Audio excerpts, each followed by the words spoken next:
de la Cátedra de Otorrinolaringología de su universidad y vamos a dar inicio el día de hoy a, bueno, creo que también al ciclo de otorrino, así que, bueno, vamos a empezar entonces para no perder más tiempo.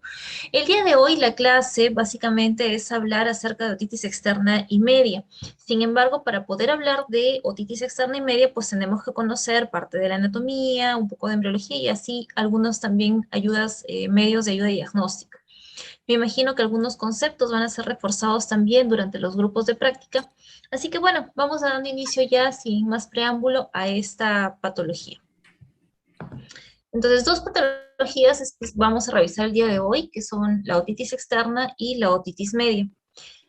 En cuanto a las otitis externas, chicos, las otitis externas van a dividirse en dos grupos, otitis externas agudas y otitis externas crónicas. Vamos a empezar hablando un poco acerca de las otitis externas agudas, que representan un motivo frecuente en realidad de de consulta en atención primaria.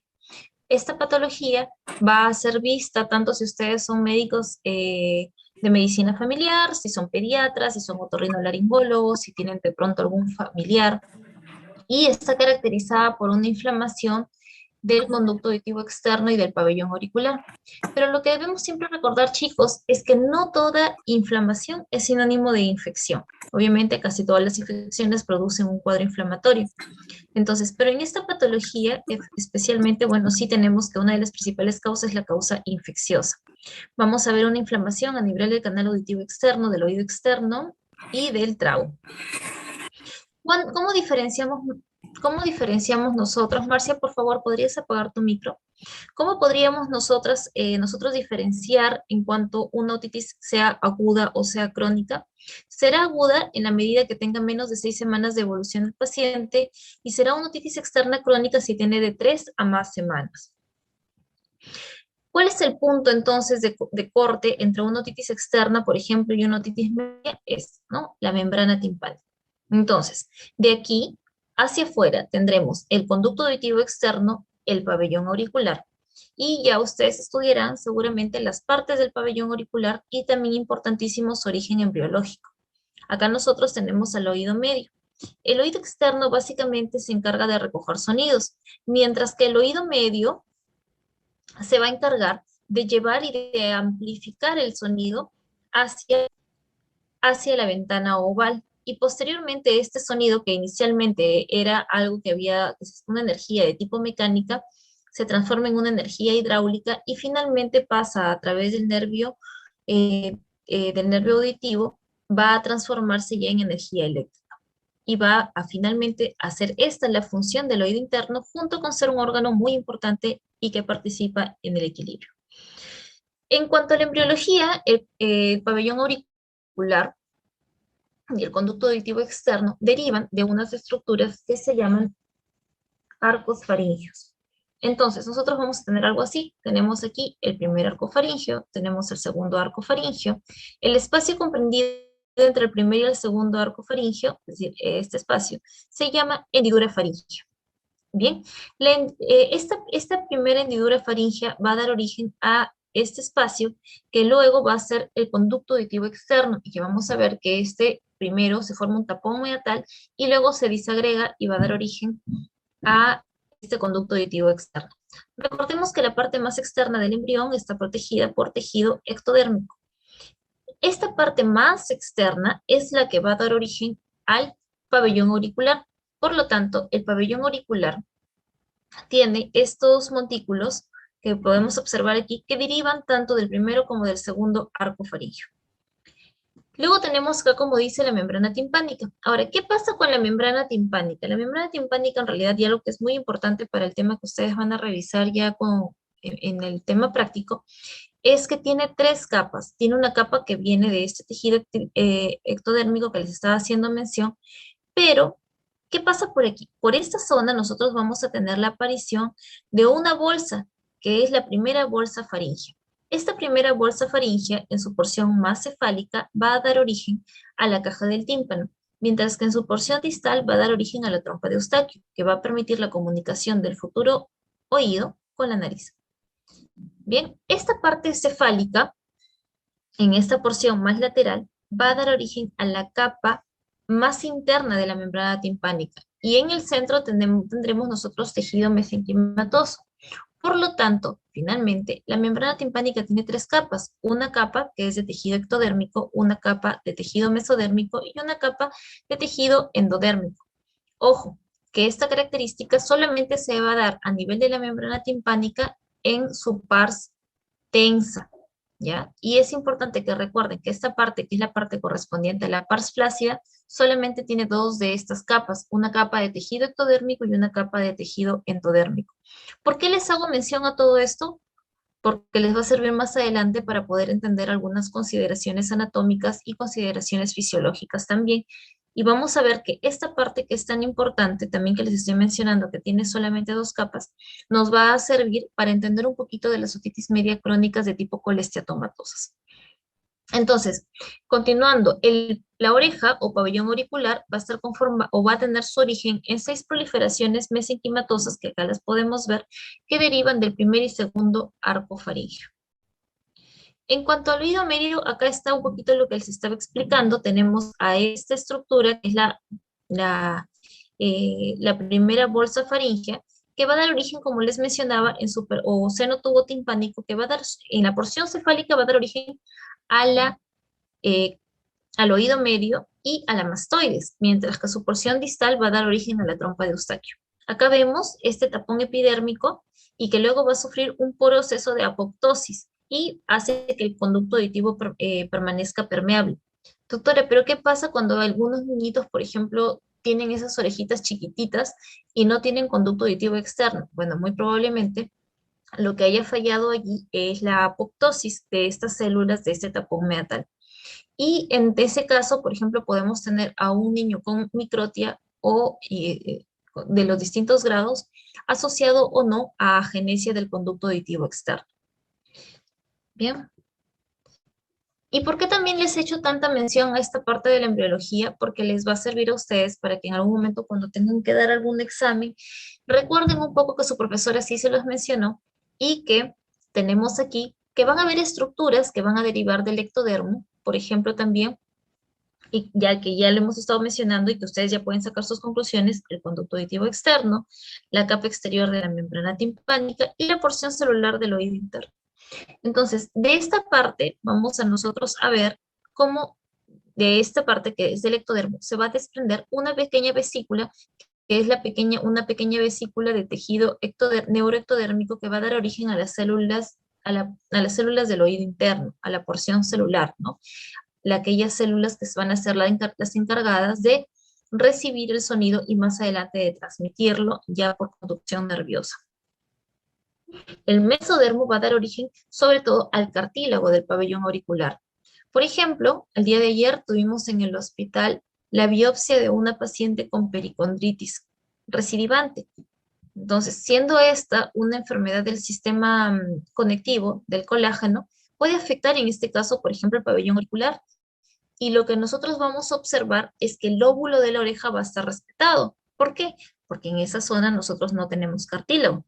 Entonces, finalmente, lo que le da el armazón cartilaginoso al pabellón auricular es el cartílago. Ahora, recordarles también, o solamente hacerles una nota mental, es, por ejemplo, donde en todo caso sería más seguro hacerse un huequito. En la zona donde está el cartílago o en el lóbulo de la oreja. No sé, les dejo el micro abierto. Tal vez alguien quiere participar.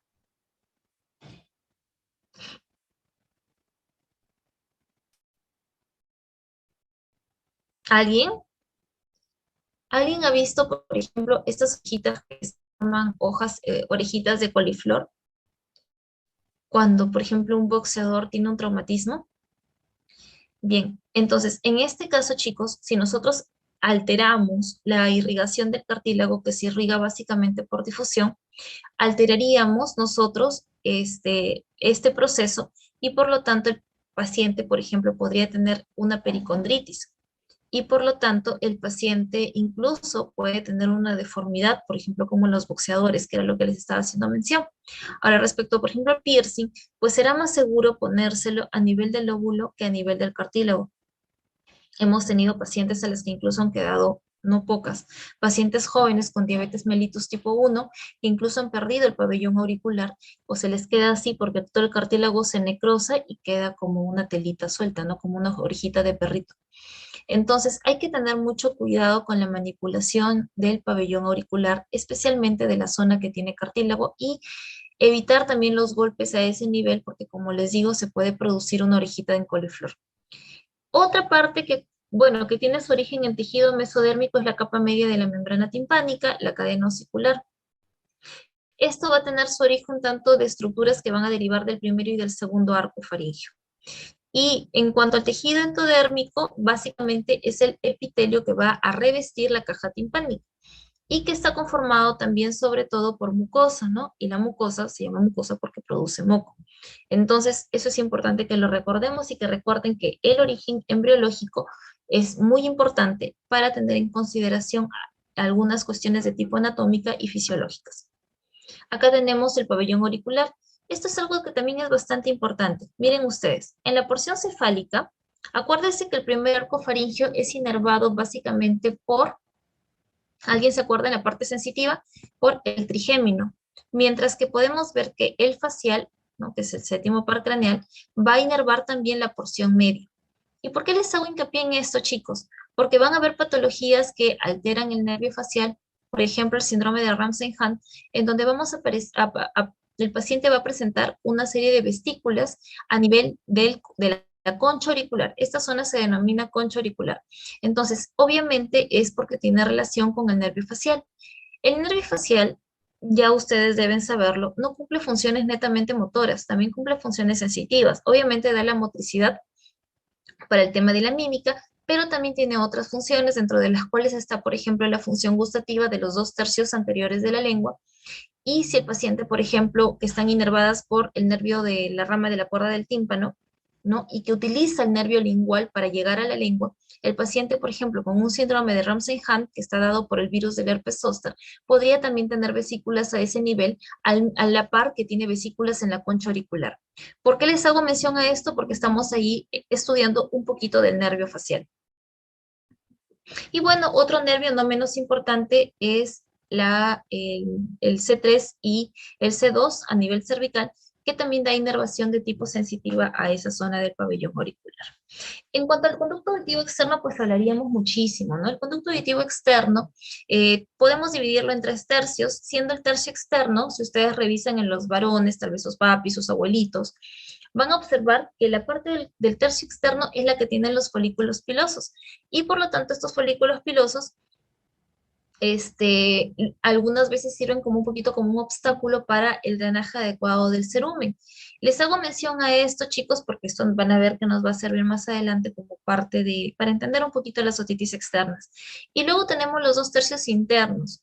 Ahora, esta zona, esta región lo que va a hacer es producir la cera.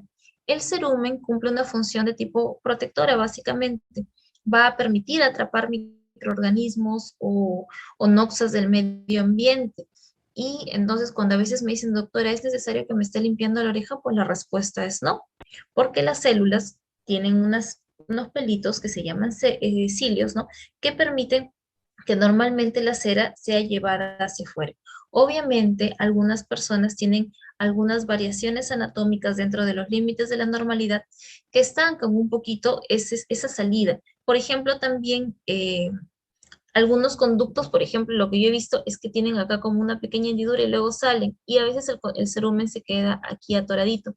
O de pronto tienen una pared anterior del conducto auditivo externo, porque ya van a leer seguramente que el conducto auditivo externo tiene 6 paredes, no tiene 4 paredes, una hacia adelante, una hacia abajo, una hacia arriba y una hacia atrás. Entonces, cuando ustedes se den cuenta de eso, van a darse cuenta que algunas alteraciones de este conducto auditivo externo, o por ejemplo, hasta una exostosis o un osteoma, ¿no? Que son eh, tumoraciones óseas, pueden dificultar la salida adecuada de la cera. Luego tenemos aquí, por ejemplo, una imagen donde estamos observando qué son las glándulas ceruminosas, que son glándulas en realidad sudoríparas apocrinas modificadas, y lo que hacen es producir esta sustancia hidrofóbica que contiene un pH ácido y que tiene esa función que ya les he mencionado. En esta porción, en la porción ósea, vamos a ver de que tiene la parte, tiene una característica y es que la piel es bastante delgadita, siendo un poco más gruesa en la porción más externa a la piel, ¿no? Entonces hay que tener mucho cuidado. Los lavados de oído ya probablemente lo conversen en sus grupos prácticos para que tengan nociones de en qué casos, por ejemplo, también está proscrito, ¿no? No en todos los pacientes se hace lavado de oído. A propósito de eso, ayer, por ejemplo, me llegó a consulta una señora que me decía, doctora, una doctora, una médico general, me hizo un lavado de oído y desde entonces tengo zumbido, tengo mareo y creo que el agua estaba muy helada. Entonces agarro un otoscopio, ¿no? Lo adecuado, le observo el conducto auditivo externo y miro hacia la parte superior, hacia acá. Y me doy cuenta que la señora tenía todo esto, vamos a ponerlo entre comillas, pero para que ustedes me entiendan, carcomido. Normalmente, chicos, eso corresponde a un colesteatoma que vamos a ver más adelante. Entonces, no es que el lavado estuvo mal hecho, es que la señora tenía ya un problema del oído. Y es importante que como colega yo, bueno, como médico le explique a la paciente, incluso ver la posibilidad que cuando ustedes hagan un lavadito de oído o un procedimiento, preguntarle siempre al paciente si es que tiene baja auditiva desde oído de larga data, si es que le zumbaba el oído de larga data, porque luego los pacientes pueden asociar el procedimiento que ustedes le hacen, en el que tal vez no le hagan ni siquiera daño, a algún tema de mala praxis. Así que hasta para hacer un lavadito de oído, chicos, hay que tener bastante criterio. En cuanto a la inervación del conducto auditivo externo, bueno, vamos a ver que una parte va a estar dada en este caso por el quinto par craneal, por el trigémino, esta zona por el facial, y una zona muy pequeñita va a estar dada por el décimo par craneal o vago, que tiene una ramita que es el nervio de Arnold, que lo que ocasiona es que cuando nosotros lo estemos manipulando, por ejemplo, microaspirando o sacando con una cureta, el paciente a veces puede toser y nosotros le vamos a decir, señor, no tosa, pero en realidad es porque nosotros estamos estimulando a esta ramita. Bien, ahora sí, vamos entrando al tema ya propiamente dicho, habiendo ya conocido un poco de la anatomía, de la embriología, que ya les va a permitir entender esto un poquito más. Entonces, dentro de la epidemiología, las otitis externas, ojo que estamos hablando de las agudas, representan el 95% de todas las otitis externas, por lo tanto la diferencia, o sea, 5% representará las crónicas. Chicos, probablemente todos ustedes, si en su práctica como médicos generales vean alguna otitis externa de esta naturaleza, es mucho más común en los niños, especialmente cuando se van en la época de verano, en la época de calor, pero les comento también que con el uso de los audífonos, los otorrinos hemos visto que ha habido un aumento también de las otitis externas, de los tapones de cerumen. ¿Por qué? Porque al ponerte los audífonos lo que haces es bloquear un poco el drenaje normal del cerumen y al bloquearse, obviamente esa cerita se queda allí y algunos la tienen o más sólida o más líquida. Y los que tienen especialmente la cera más líquida, este, se genera un ambiente de humedad que es ideal para la proliferación microbiana, ¿no? Tanto de bacterias o de hongos. El cerumen cumple una función básicamente protectora, bien, entonces por lo tanto no hay que estarlo quitando. Las infecciones de las otitis externas agudas tienen su origen básicamente por Pseudomonas aeruginosa y Staphylococcus aureus. Y acá quiero hacerles un hincapié en algo. Entonces, vamos a tener algunos conceptos claros. Entonces, tenemos a las otitis externas agudas. Primero vamos a decir que tenemos a todas las otitis externas. Tenemos a las otitis externas agudas y a las otitis externas que ya hemos dicho que se llaman crónicas. Ya hemos dicho que estas representan el 5% y estas el 95%. Ya hemos determinado también la temporalidad. En cuanto a las otitis externas agudas, existirán algunas que son focalizadas o localizadas, dentro de las cuales tendremos a los forúnculos, ¿no? Que están causados por este germen, que es el Staphylococcus, especialmente el Staphylococcus aureus, para lo cual, obviamente, si es un forúnculo, puedo ponerle una crema para Staphylococcus tipo mupirocina, y con ello, pues, esto mejorará, porque es un folículo piloso que se ha infectado. Sin embargo, tendremos a las más famosas de las otitis externas agudas, que son las del nadador o difusa. Esta también, por si acaso, esta también recibe nombre de circunscrita, ¿ya? Pero dentro de esta, que es la difusa, vamos a nosotros a decir que está causado principalmente por Pseudomonas aeruginosa y Staphylococcus aureus. Entonces, en un porcentaje importante, nosotros podremos recetar, por ejemplo, una quinolona para mejorar esto. Pero ya veremos si la quinolona lo dejamos como tratamiento tópico o si lo dejamos de pronto por vía oral y en qué casos. Y finalmente, chicos, y no menos importante, tenemos a los casos especiales. ¿Y qué son los casos especiales? Por ejemplo, tenemos las otomicosis, ¿no? Que están causadas por hongos, en donde encontraremoslo como principales agentes al Aspergillus fumigatus, al Aspergillus niger, a la Candida albicans. Tendremos también dentro de este grupo, aparte de la otomicosis, les dije hace un rato, el síndrome de Ramsay-Hunt, en donde es un virus, ¿no? Que afecta principalmente al nervio facial, en donde encontraremos una afectación del conducto auditivo externo que está causado por el virus del herpes zóster. Y finalmente, pero no menos importante porque es la más mala de las malas, tenemos a las otitis externas malignas que van a estar, que van a predisponerse en cierto grupo de pacientes. Por ejemplo, pacientes diabéticos con alguna inmunodeficiencia. Ese va a ser el caso del seminario que van a conversar, el caso clínico que van a conversar con sus docentes. Inicialmente, chicos, cuando tenemos una infección de oído empieza con unas molestias leves como picazón y se edematiza el conducto auditivo externo, pero no tanto, ¿ya? No se cierra el conducto auditivo externo, pero cuando ya aumenta, pues el paciente manifestará baja auditiva, el conducto auditivo externo prácticamente se cierra, se genera una especie de oclusión y por lo tanto, en este caso, esta es la segunda fase. En esta primera fase, pues será un poquito más difícil tratar esta con gotas que esta, ¿no? Porque acá hay más espacio. Entonces, si nosotros diagnosticamos en esta fase, muy probablemente sea suficiente con dejar tratamiento con gotas. Pero si ya estamos en esta fase, chicos, es mejor que en todo caso ya recetemos antibióticos por vía oral. Puede haber inflamación también de la membrana timpánica, puede haber linfadenitis, es decir, ganglios, y enrojecimiento del pabellón auricular con una celulitis. Pero cuando encontramos síntomas sistémicos, porque esto es algo muy circunscrito, si encontramos síntomas sistémicos, pues deberíamos pensar que la infección está yendo más allá del canal auditivo, por ejemplo, en el caso de una otitis externa maligna. ¿Cuáles son los puntos de criterio diagnóstico para una otitis externa? El inicio rápido. Esto normalmente empieza súper rápido, generalmente en 48 horas, en las últimas 3 semanas, y tiene síntomas como otalgia, y que, o sea, es desproporcionada a veces. Ya ustedes observan el conducto auditivo externo y de pronto no está tan inflamado, pero el paciente manifiesta muchísimo, muchísimo dolor. Itching, sí, pica muchísimo, especialmente si es una otitis externa fúngica. Y les cuento cómo empieza esto. Muchas veces, chicos, las otitis externas empiezan como una infección de tipo fúngico.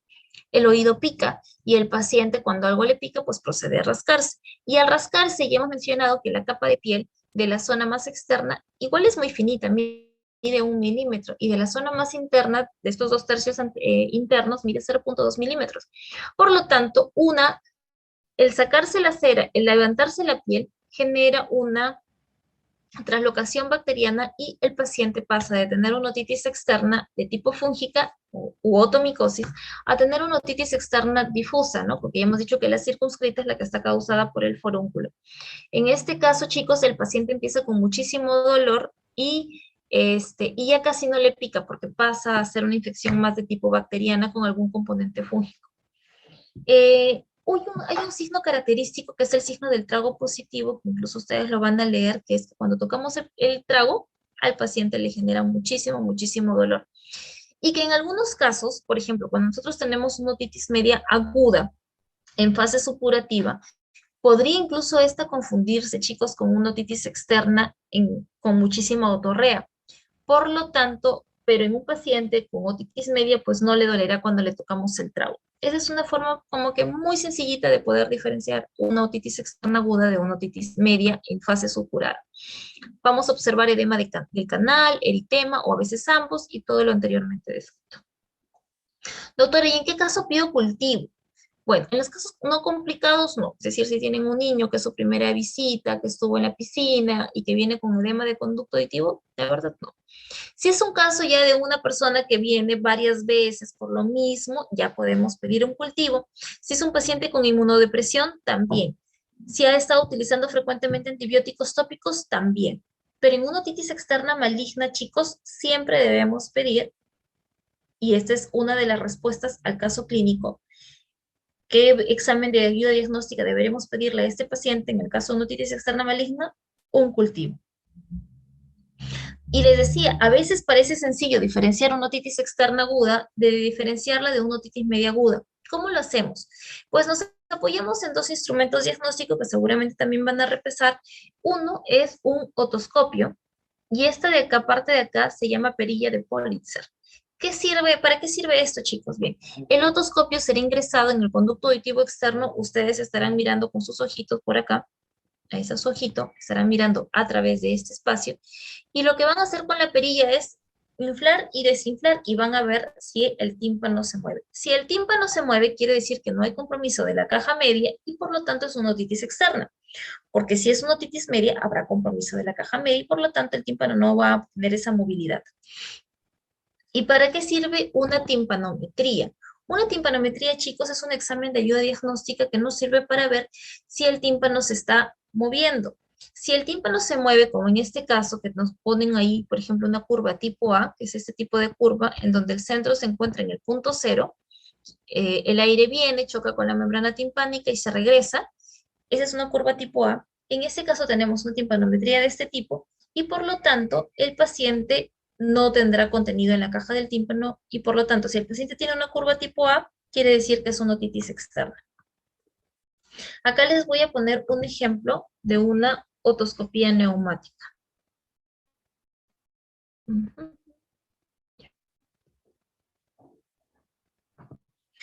Entonces ahí el médico está cogiendo el otoscopio, no necesito que ustedes escuchen el video, no le vamos a quitar sonido.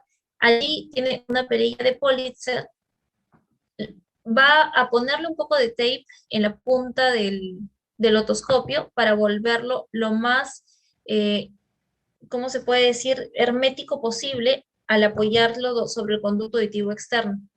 Coge el otoscopio con la mano izquierda, en este caso, acerca su ojo y con la mano derecha presiona la perilla de Politzer. A veces, bueno, en los adultos hay que llevar el pabellón auricular hacia arriba, hacia atrás y hacia afuera. Esa es la indicación, chicos, y es una indicación mundial. Entonces movemos ahí la perilla de Politzer y vamos a ver que si el tímpano se mueve, quiere decir que no hay contenido en la caja del tímpano y probablemente estemos frente a una otitis externa. ¿Ya? Allí van a ver ustedes cómo se mueve el tímpano en un segundo. Ahí está. Entonces, miren, se está moviendo el tímpano. Si se mueve, quiere decir que no hay contenido en la caja del tímpano. Esto se produce porque este aire que está allí hermético, herméticamente lo movilizamos, ¿no? La timpanometría, como les mencionaba, nos permite a través de un examen súper sencillo hacer que ingrese una presión de aire y vamos a graficar ese desplazamiento de la membrana timpánica. Si sale una curva tipo A, como en este caso, pues estaremos frente a un tímpano normal.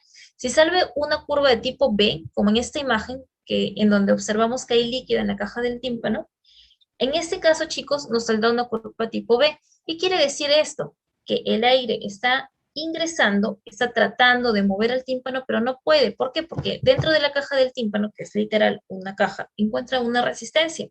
Y por lo tanto, ingresa así, intenta moverlo, pero no puede y nuevamente se regresa. Cualquiera de esas tres curvas es una curva tipo B. Normalmente se debe a la presencia de líquido en la caja del tímpano, ¿no? Como en este caso. Entonces, al haber un líquido en la caja del tímpano, el paciente lo que presenta es una otitis media, no sería una otitis externa. Por lo tanto, si el paciente tiene una curva tipo P, traten de no pensar en una otitis externa, sino más bien en una otitis media. ¿Y qué es una curva tipo C? Una curva tipo C, chicos, es cuando toda la membrana timpánica se encuentra retraída. Obviamente este es un caso severo, pero no necesariamente va a estar así como que tan chupada y retraída. Y acá un poquito sí sería interesante mostrarle las parts de la membrana timpánica o las partes. Acá tenemos que sería todo esto la correspondiente a la pars tensa y en esta parte alta sería la pars flácida. ¿Cuál es la diferencia entre la pars tensa y la pars flácida? La presencia en la pars tensa de 3 capas, mientras que en la pars flácida solamente tiene 2 capas. Ya entrando a hablar acerca del tratamiento, 3 son los pilares fundamentales en el manejo de la otitis externa aguda, que es el control del dolor. Chicos, yo creo que en cualquier patología es importantísimo que nuestro paciente no sufra. Entonces, hay que ser muy empáticos. Control del dolor, el tratamiento de la infección y evitar los factores desencadenantes. Obviamente, si es un chico que está yendo a la piscina, que está en competencia, que nada muchísimo, que le gusta hacer tabla, explicarle que al menos durante una semana sería recomendable que no se exponga porque esa humedad no va a permitir que sane. Normalmente dejamos antibiótico tópico, esteroide tópico y analgésicos por vía oral. Dentro de los analgésicos se puede utilizar paracetamol o algún AINES. Sobre todo las guías mencionan paracetamol, pero yo digo que es algo muy individual, ¿no? Depende del nivel y de tolerancia al dolor, porque si la persona tiene mucho dolor y no le pasa con un paracetamol, pues habría que subirle un poquito tal vez a un AINES, ¿no? Dentro de los antibióticos, rara vez utilizamos antibióticos orales. Por lo general, utilizamos antibióticos tópicos en gotas y que pueden pertenecer a dos grupos, a los aminoglucósidos o a las fluoroquinolonas. Dentro de los aminoglucósidos, utilizaremos, por ejemplo, neomicina o utilizaremos, por ejemplo, algunas fluoroquinolonas como ciprofloxacino u ofloxacino. Si utilizamos aminoglucósidos, hay que tener cuidado con la neomicina, porque si la membrana timpánica está perforada o el paciente tiene sensibilidad a la neomicina, no va a resolverse adecuadamente el cuadro. Y podemos utilizar más bien en estos casos fluoroquinolonas. Ahora, recordar que si la membrana timpánica también está perforada, por lo tanto, y los aminoglucósidos, por lo que ustedes recuerdan, son ototóxicos, podrían al paciente aumentar la sordera, que en algunos pacientes con perforaciones timpánicas tienen asociadas unas sorderas neurosensoriales, y sería prácticamente como echarle leña al fuego, ¿no? Atizar el fuego, porque estaríamos echando un medicamento ototóxico prácticamente directamente sobre la ventana oval, ¿no? Si es que hubiera una perforación de la membrana timpánica. Ahora, ¿cuál tiene mejor tasa de respuesta? En realidad los dos tienen una tasa de respuesta súper alta del 70 al 90%. Por lo tanto, 7 a 9 de cada 10 pacientes que ustedes tengan, a los cuales les dejan una otitis externa, tratamiento con antibiótico tópico, va a mejorar. Ahora, si probablemente algún día ustedes encuentran alguna receta mía, van a encontrar que casi todos mis pacientes con otitis externa me gusta dejarles ácido acético con alcohol isopropílico, porque tienen una actividad antiinfecciosa y acción de secado importante. Es más, cuando yo hago un lavado de oído, casi a todos los pacientes al terminar les pongo unas gotitas de ácido acético con alcohol para tratar de sacar la humedad que pueda estar quedando. Ahora, ¿cómo elegimos el antibiótico? Bueno, ya hemos dicho que existe el riesgo de ototoxicidad, es decir, si el paciente tiene una membrana timpánica perforada, pues tratar de evitar el utilizar un aminoglucósido. Si el paciente tiene una sensibilidad de contacto a la neomicina, por ejemplo, no le voy a dejar neomicina. Ahora, doctora, ya no se ponga quisquillosa, ¿no? A veces, efectivamente, en las farmacias no tenemos todo, pues lo haremos de acuerdo a la disponibilidad de los medicamentos y obviamente también lo haremos pensando en el costo, porque yo no le voy a recetar a un paciente, por ejemplo, un ofloxacino de 70 soles cuando el paciente no tiene ni para comer. Entonces, hay que adecuarnos un poquito también a lo que el paciente, a los recursos que pueda tener nuestro paciente. A veces nos tenemos que poner hasta cierto punto creativos. Los horarios de dosificación. En las recetas que yo les pongo, chicos, mis pacientes suelo poner horas. O sea, no, en algunos casos, cuando son unas personas que me puedan entender, tal vez son profesionales de la salud, le pondré cada 12 horas, cada 8 horas. Pero los pacientes prefieren, chicos, y ese es un detalle chiquitito, pero importante, que les pongamos las horas. Y te van a decir, doctor, exactamente tiene que ser horas. Bueno, puede ser media hora más, media hora menos, pero hay que tratar de acoplarnos a esos horarios. Eso es importantísimo. Y bueno, el nivel de cumplimiento del paciente, porque a veces resulta que el paciente viene a la semana y no ha mejorado. Y en realidad es porque no se estuvo poniendo las gotas. Entonces, y verificar, ¿no? Yo, por ejemplo, les pongo en las recetas, idealmente las gotas deben ser puestas por un tercero, resulta que la persona se vive sola y como decía que se los ponga alguien más, esa persona ya no se lo ha puesto. Por eso utilizo la palabra idealmente. Los antibióticos tópicos alcanzan una alta concentración en el CAE más que si lo estuvieran tomando. El esteroide tópico, por ejemplo, hay una fórmula que viene ya que es el Cirex, que viene ciprofloxacino con hidrocortisona.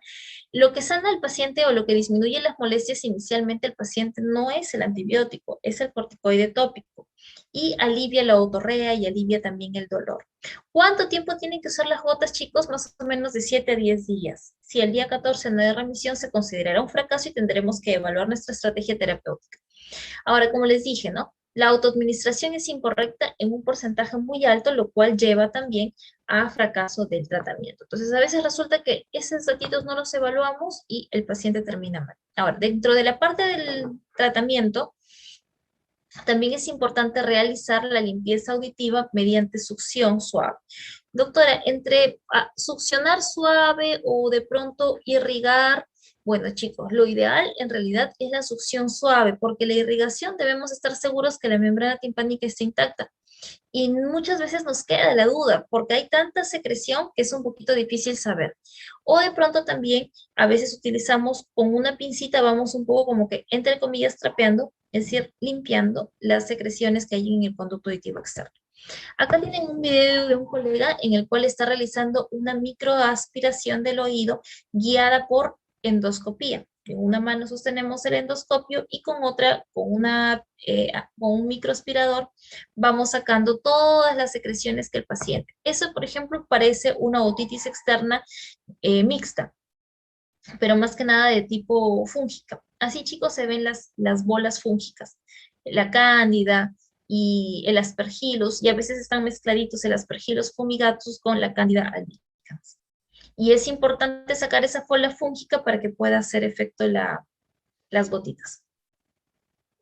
En otros lados, chicos, podemos encontrar mechas óticas, los cuales son pedacitos de una sustancia de celulosa comprimida que cuando tú les pones se expande. Entonces, cuando el conducto auditivo externo de pronto está muy chiquito o muy adelgazado, ponemos esta sustancia y allí vamos instilando las gotas.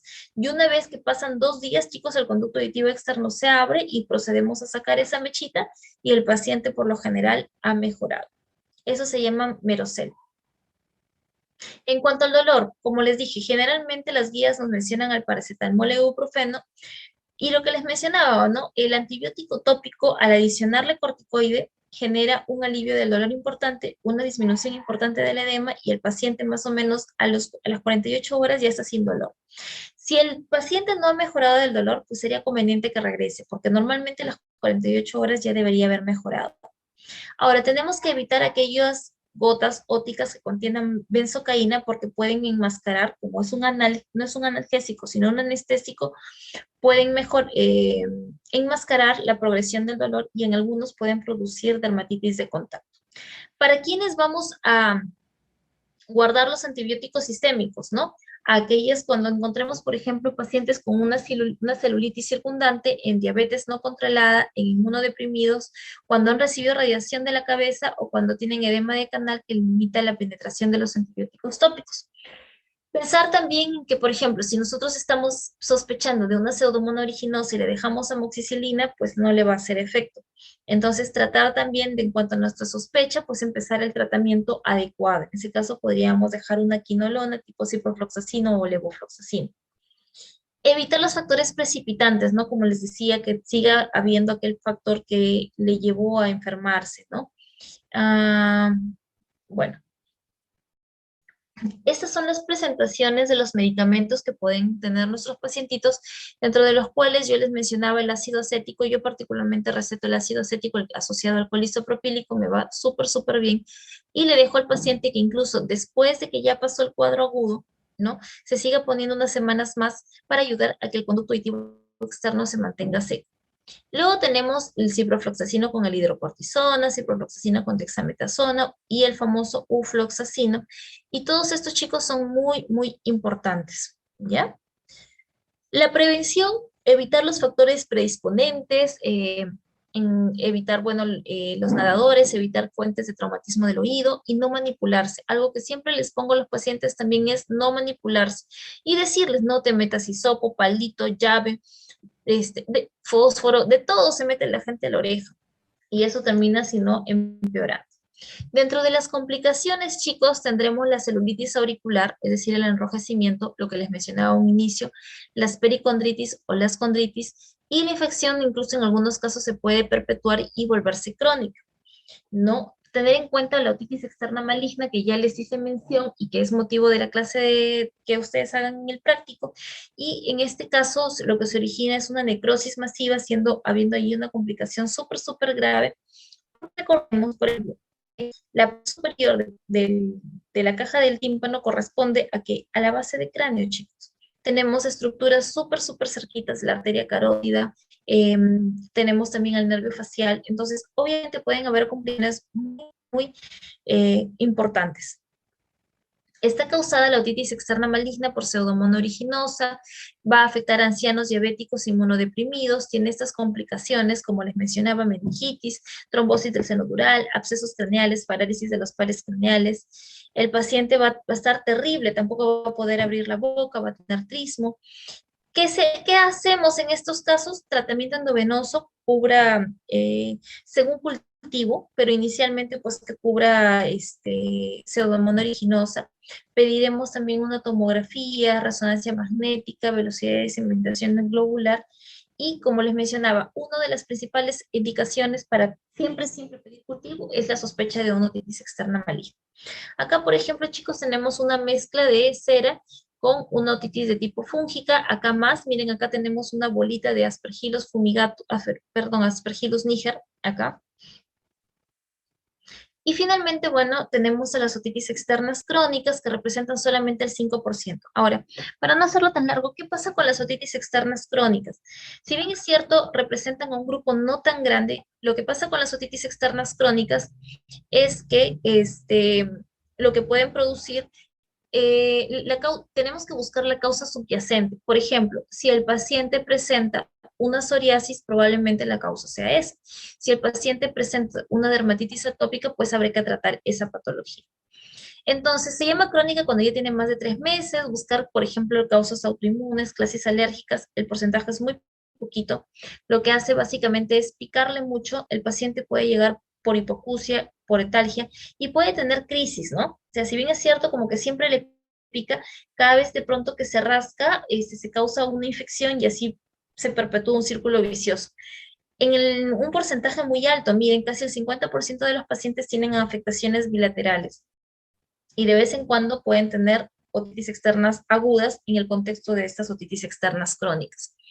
Los hallazgos a menudo varían según la causa, pero las principales causas tenemos dermatitis de contacto, puede ser, por ejemplo, porque el paciente se está bañando con un champú que tiene uno de los componentes que le ocasiona una especie de alergia al paciente. Por eso es que dentro también de la terapéutica, lo que les mando a los pacientes, a este grupo de pacientes, es que se protejan durante el baño y cuando las mujeres o varones se van a hacerse la tintura del cabello, que se pongan un algodón con vaselina o con aceite Johnson de manera que no les ingrese la sustancia.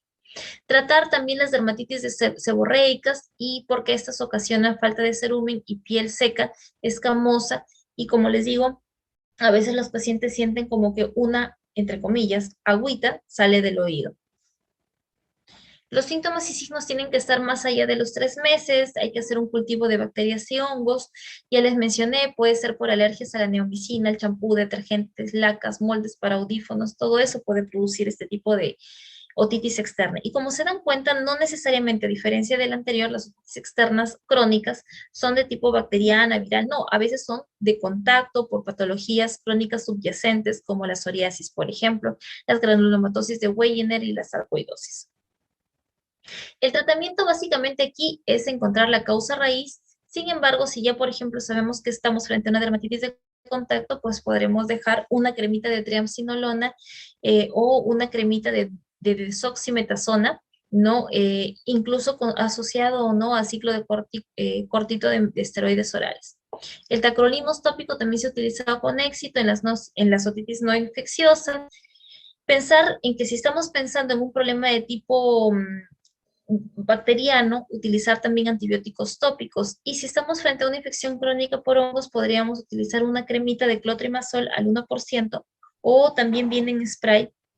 Los agentes tópicos acidificantes, cuando yo observo que la causa es un honguito que está ahí colonizando, les dejo el ácido acético y le pido también a los familiares, si es que el paciente es un adulto mayor, que les mantengan cortitos los pelitos. Utilizamos en algunos casos violeta de genciana y si estamos enfrente a pensando en aspergillus, utilizar itraconazol por vía oral. Vamos a hablar un poquito, chicos, acerca de las otitis medias agudas. Bien, la otitis media aguda generalmente es viral, ya generalmente se autolimita. Casi todos nosotros hemos padecido en algún momento de otitis media aguda y se caracteriza, chicos, por la presencia de una secreción, en este caso de pus, ¿no? Dentro de la caja del tímpano, que por lo general, como les digo, mejora espontáneamente. Sin embargo, ya cuando no mejora, tendríamos que pensar en un problema de tipo bacteriano y dar antibióticos. ¿Por qué es más frecuente la otitis media aguda en los niños que en los adultos? Por la disposición de la trompa de Eustaquio, que tiene una forma un tanto más horizontal y sobre todo y que la trompa de Eustaquio es mucho más corta y que facilita, ¿no?, la migración bacteriana hacia este espacio que es la caja del tímpano. Algunos factores de riesgo, sí, la edad, el uso de la asistencia a guarderías, la lactancia materna ausente, porque no se le pasó pues los anticuerpos necesarios, la exposición al humo del tabaco y los meses de invierno. Algunos factores del huésped, bueno, los genéticos, las inmunodeficiencias, ¿no? Las atopías, el reflujo gastroesofágico y malformaciones como el paladar hendido y el síndrome de Down. Es importante, chicos, esta diapositiva es muy importante, muy importante, y lo recalco así, porque es que la otitis media aguda tiene fases y fases bien delimitaditas. Tenemos a la fase hiperémica, en donde, bueno, primero tenemos a la tubotimpanitis, ¿no? Que no se da propiamente a nivel de de la caja del tímpano, sino se da a nivel de la trompa de Eustaquio, que ya hemos dicho que embriológicamente tienen el mismo origen, ¿no? Esta parte se va a inflamar y es básicamente cuando estamos un poquito resfriados y sentimos un pequeño fastidio a nivel de la trompa, como que se abre, se cierra, se abre, se cierra. Y resulta que llega un momento que, ¡plum!, debido al edema que tiene, se cierra. Y esto ocasiona una inflamación de la membrana timpánica, ocasionando lo que se llama una fase hiperémica o una fase de enrojecimiento. Pasamos a una siguiente fase, que es una fase en donde se produce todo este moquito, se queda acumulado, porque ya les expliqué que la función, bueno, de la mucosa de la caja del tímpano es producir moco, y ese moco, como la trompa, que es el drenaje, se queda cerrado, se queda acumulado. Entonces vamos a hacer un dibujito. Tenemos aquí la caja del tímpano, que ya saben ustedes que literal es una caja. Tenemos la trompa de Eustaquio, en este caso sería un oídito derecho. Esta pared sería la membrana timpánica. Y lo que vamos a ver es que en esta primera fase hay una inflamación a este nivel. Esto se colapsa y por lo tanto el moco se queda acá acumulado. Esta fase en donde se va llenando se llama fase exudativa. Chicos, es la fase más dolorosa y donde el paciente también se torna bastante febril. Pero luego llega un punto en que, vamos a ponerlo y decirlo así coloquialmente, el chupo revienta, que es la fase supurativa, ¿no? En donde la membrana timpánica se abomba tanto que ¡pum!, sale la pus. Y en esa fase, cuando es la fase supurativa, que es la que les mencionaba, que podría confundirse con una fase de la otitis externa también aguda. Y la fase de resolución, normalmente la membrana timpánica se cierra. Ahora, ¿qué pasa cuando una persona tiene constantemente otitis por una falla de la trompa de Eustaquio, por una falla de la ventilación del aditus ad antrum o lo que fuera? El paciente va a presentar, a veces no se va a cerrar esa membrana timpánica y ese hueco queda abierto. Cuando un hueco queda abierto, así, se llama otitis media crónica, ¿ya? Entonces ya estamos viendo a las otitis externas agudas, a las otitis externas eh, crónicas, las otitis media agudas, y ahora estamos introduciendo un término más, otitis medias crónicas. Las fases, ya se las he mencionado, tienen a la fase hiperémica, la fase exudativa, la supurativa y finalmente la resolutiva de coalescencia. ¿A todos los pacientes les dejo antibiótico? No, en realidad no. Cuando solamente sospechamos y es un paciente que no tiene una enfermedad grave, lo observamos. Lo más probable es que en 48 horas el paciente esté mejor. O sea, no todo paciente que tiene el tímpano rojo va a terminar convirtiéndose en una supurada. Sin embargo, van a haber, por ejemplo, grupos de pacientes en los que hubo fallo de tratamiento con AINES y sin tratamiento antimicrobiano dejaremos amoxicilina, da dosis altas. Las complicaciones, por cierto, chicos, de la otitis media aguda ya han disminuido a raíz de la era antibiótica. Luego tenemos pacientes de 6 a 2 meses con diagnóstico de sartero y enfermedad moderada grave. También debemos dar de frente, y si damos antibiótico por vía oral, pacientes mayores de 2 años con certeza diagnóstica y enfermedad grave. Si el paciente tiene una enfermedad grave de fondo, también damos antibiótico. ¿En qué casos damos amoxicilina con ácido clavulánico, que sería el siguiente peldaño? En el caso que, por ejemplo, el paciente ha tenido una falla terapéutica con amoxicilina, ¿ya? En ese caso deberíamos dar. Bien, ahora, ¿en qué caso damos nosotros ceftriaxona? Sobre todo lo damos cuando el paciente no tolera vía oral y cuando ha habido falla también antibiótica a la amoxicilina y el paciente está tóxico. Por ejemplo, si es un niño no tolera vía oral, de frente, chicos, ceftriaxona. Y si es alérgico a la penicilina, utilizaremos clindamicina o claritromicina. Vamos a hablar de otra otitis media, porque hemos hablado de la otitis media aguda, pero ahí existe también una otitis media serosa, que es el acúmulo de líquido en la caja del tímpano, pero que difiere de la otitis media aguda, porque, bueno, es como una especie de subaguda, ¿no? O vamos a ponerla así como que semicrónica, porque el líquido se acumula en la caja del tímpano, pero tiene dos características fundamentales, y quiero que esto se lo lleven súper, súper claro. No produce dolor ni fiebre. Ya, esa es su característica más importante. Es una patología benigna, abacteriana. En algunos sí se saca un poco de ese líquido, se manda a estudiar y por lo general es bacteriana, pero en algunos podría crecer también algún germen en caso se haya sobreinfectado. Se da por obstrucción de la trompa de Eustaquio y se acumula líquido seroso que luego se torna en algunos casos mucoso. Tiene un punto de aumento entre los 7 y 8 años, predominio masculino y sobre todo en las estaciones frías. Entonces, ¿por qué ocurre esto? Tenemos acá nuevamente, disculpen mi dibujo, acá tenemos a la caja del tímpano, acá tenemos a la trompa de Eustaquio y esta de aquí va fallando y fallando, pero esto no ocurre de forma crónica, de forma aguda, perdón, sino de forma subaguda. Poco a poco esto se va llenando y este líquido comienza como una otitis serosa, se va llenando, llenando, luego este líquido se pone más espeso, más denso y ocurre la segunda fase que se llama glue ear y finalmente en la tercera fase, que es la fase de las secuelas, que es esta de aquí, el tímpano se retrae, se va pegando hacia atrás. Entonces, esta sería una fase de una otitis serosa, ¿no? Que se está llenando y vemos acá las burbujitas. Por ejemplo, si en este caso hiciéramos una timpanometría, obtendríamos una curva de tipo B. En este caso, si ustedes ven, el contenido es más denso. Cuando nosotros aspiramos este contenido, parece como si fuera un moco, que es mucho más espeso. Y finalmente, en la tercera fase, chicos, el tímpano se retrae. Recordemos que de las 6 paredes que tiene la caja del tímpano, esta es la única pared que tiene esa posibilidad, ¿no? De retraerse. ¿Y por qué puede ocurrir esto? La principal causa, chicos, en los pequeños es las adenoides. Por ejemplo, ayer yo hice una endoscopía a una niña que tenía todo esto lleno y a la niña ya le habían operado de adenoides y amígdalas, pero cuando tenía 2 años.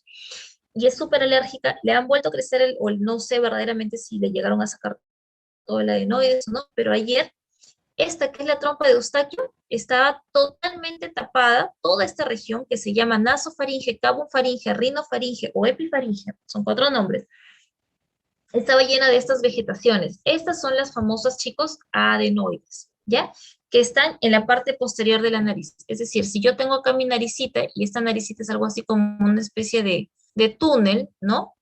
Que comunica fosa nasal derecha-izquierda, en la parte más posterior vamos a encontrar este espacio. Y acá estaríamos encontrando a través de la fosa nasal izquierda con un endoscopio. Acá también estamos entrando con un endoscopio por una de las fosas nasales y observamos la desembocadura de la trompa de Eustaquio. Esta continuaría para allá y esta para allá, y aquí tendríamos nuestra cajita del tímpano y mi dibujito tan bonito, ¿ya? Por lo tanto, todo aquello que tape la desembocadura de la trompa de Eustaquio, que puede ser, en este caso, adenoides o puede ser un tumor en un adulto, un tumor de cualquier naturaleza, chicos, que ocupe ese espacio va a provocarnos una otitis media seromucosa con efusión o, en este caso, como subaguda. Cualquiera de esos nombres es correcta, chicos. Yo prefiero particularmente con efusión, porque si yo digo serosa, puede que no sea serosa, que ya esté mucosa, o puede que sea seromucosa, o puede que sea mucosa. Entonces, yo prefiero decir con efusión, ¿ya? Principalmente el paciente lo que va a manifestar es hipoacusia. Bien, el paciente cuando deglute va a sentir como que algo hay en su oreja y va a escuchar su propia voz. El tratamiento es colocar un tubito de ventilación. Entonces, ese tubito de ventilación, que es este aparatito que está acá, lo que va a hacer es reemplazar la función de la trompa de Eustaquio para que el oído se pueda mantener ventilado. Y el paciente, como magia, vuelve a escuchar. Entonces, vamos a ir recapitulando. Hemos hablado de otitis, ¿ya? Entonces, dentro de las otitis tendremos las otitis externas, que ya hemos hablado de pueden ser agudas o pueden ser crónicas. Hemos hablado también de otitis medias, que pueden ser agudas o pueden ser subagudas, seromucosas o con efusión. Y vamos a entrar a una arista más, que son las crónicas. Y ojo, las crónicas pueden ser otitis medias crónicas simples o colesteatomatosas.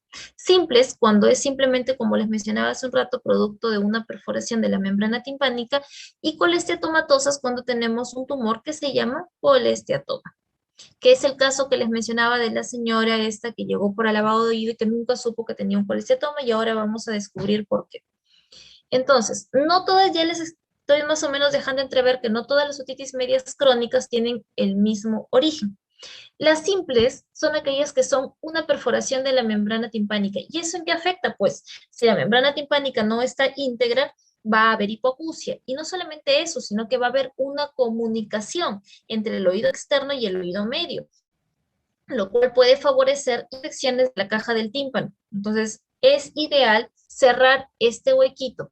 Y de eso se trata, chicos, de cerrar ese huequito mediante una cirugía que se llama timpanoplastía. La perforación, por lo general, respeta el ánulus, que es un anillito que tenemos aquí, sobre todo la rama larga del yunque, dice, ¿ya? Su principal causa es la presencia de una perforación timpánica como secuela, como les decía, de varias otitis medias agudas o de traumatismos. A veces, chicos, hasta una bofetada, perdón, puede producir una perforación timpánica. Denme un segundo, voy a ir a tomar agüita.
Bien, chicos, disculpen que se me fue la voz. Bueno, entonces, en estos casos de las otitis medias crónicas simples, podrán ser, como les mencioné anteriormente, consecuencia de una otitis media aguda o de un traumatismo. Hasta de pronto una bofetada podría producir una otitis media crónica.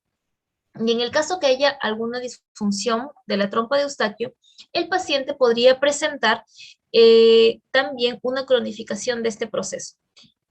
En este caso son polimicrobianas. La finalidad última es tratar de cerrar esta perforación mediante una cirugía que se llama timpanoplastía. Bien, la finalidad de la cirugía en realidad en este caso, perdón un segundito, voy a cerrar aquí, denme un segundo.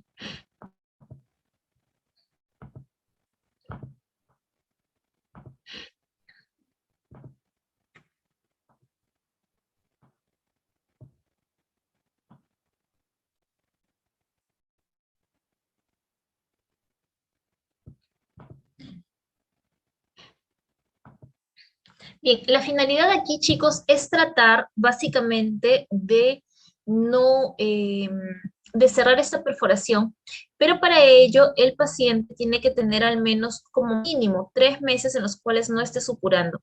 La característica fundamental de una otitis media crónica es la supuración, es decir, el paciente viene porque le sale pus. Por lo tanto, como les explicaba anteriormente, lo que debemos tratar es que no le entre agua. Una vez que el paciente lleva su infección entre 3 a 6 meses, ese paciente podríamos pensar en él en hacer una reconstrucción de la membrana timpánica. Este, por ejemplo, es un paciente con una perforación del tímpano, sería un oído derecho en el cual estamos encontrando una perforación seca del oído de más o menos del 40%. Y miren, acá observamos una opacidad. Esa se llama placa de miringoesclerosis. ¿A qué conduce esto? A una hipoacusia. Hay una clase que tienen ustedes de hipoacusia y ahí observaremos nosotros una hipoacusia de tipo conductivo y acá está graficada esa hipoacusia del oído derecho. Cuando en las audiometrías utilizamos estos puntitos rojos, es que estamos hablando nosotros del oído derecho. Para ello utilizaremos un audiómetro que ustedes lo van a revisar en clase y van a revisar con sus grupos, van a revisar también en la clase que tienen ustedes de hipoacusia, y las hipoacusias se pueden clasificar en diferentes grados. Bien, eso ya lo van a revisar ustedes. Y finalmente tenemos las otitis crónicas de tipo colesteatomatosa, que están causadas por un colesteatoma.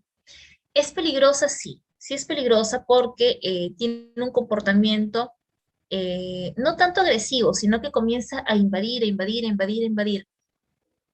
¿Y de qué va este tumor? Es un tumor de tejido ectodérmico de piel que se mete en un sitio donde no debería estar, porque ya hemos dicho que dentro de la caja del tímpano tenemos endodermo, entonces está totalmente fuera de su sitio y por lo tanto empieza a proliferar y tiene algunas características osteolíticas. Empieza a devorar la cadena osicular, el canal del facial y lo puede hasta invadir y el paciente puede tener incluso una parálisis facial. En este caso, lo que tratamos de hacer, más que hacer que el paciente recupere la audición, es evitar que éste progrese. Si bien es cierto, también podríamos optar por algún tratamiento que ayude a que el paciente mejore su audición. La matriz es una matriz epidérmica de piel en el seno del oído medio donde se produce una acumulación de estas escamas en un trastorno de migración epidérmica. Y esto es muy importante, chicos, que reconozcamos que el colesteatoma tiene un origen o adquirido o congénito. Si es adquirido, puede ser primario o secundario. Ahora vamos a ver un poquito más. Empezamos con ese de acá. El colesteatoma congénito en porcentaje es el que menor cantidad de pacientes tiene. Es una masa blanca medial o normal en la membrana timpánica. No hay historia previa de pus, no hay historia previa de perforación timpánica, no hay historia previa de procedimientos otológicos, es decir, la persona nace con ello. ¿Ven? Son estas bolitas, como ven, aquí, ¿no? Aquí y aquí. El colesteatoma prácticamente ya está metido por dentro y va más bien empujando hacia afuera. En el colesteatoma adquirido puede ser de tipo primario o secundario. Secundario quiere decir que es secundario a algo. En el primario, para que más o menos me entiendan, se puede decir que el primario más bien se desarrolla producto de una bolsa de retracción. Por ejemplo, un oído que ha estado mal ventilado durante toda su vida va a ocasionar una retracción, especialmente en la pars flácida. Por eso es que tanto les he mencionado la pars flácida. Al tener solamente 2 capas, es más susceptible de sufrir procesos de retracciones. Esta zona, chicos, se llama la zona atical. Y como podemos ver aquí, esta masa negruzca es algo parecido a lo que, por ejemplo, esta señora que les comentaba que llegó a consulta ayer, que más o menos era así, que claro, tú le haces el lavado y observas que la membrana timpánica está íntegra, pero a veces tenemos que llevar el otoscopio un poquito hacia arriba y la persona que la evaluó pudo haber observado esto y haberse evitado tanta molestia. Es secundario, el colesteatoma primario, ¿ya? No es secundario a una cirugía, pero es secundario a un bolsillo de retracción.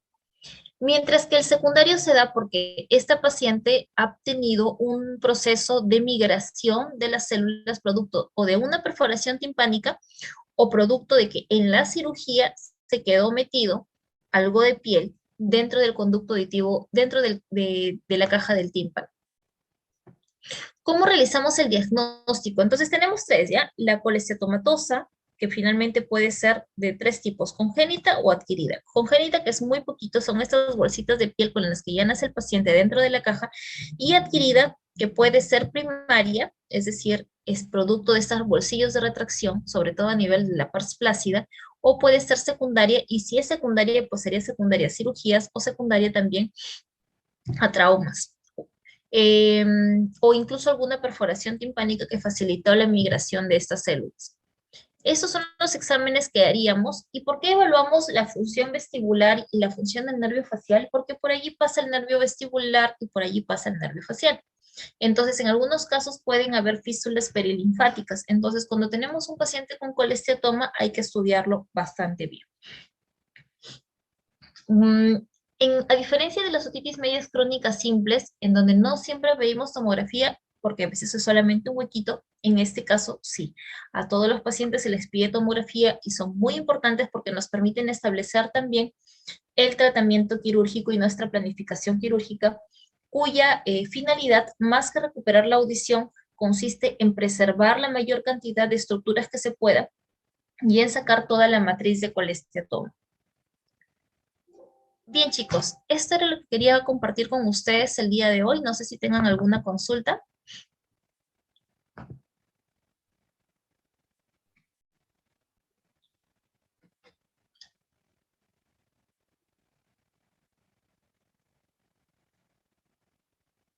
No sé si todo ha quedado claro. ¿Alguien tiene alguna consulta, por favor?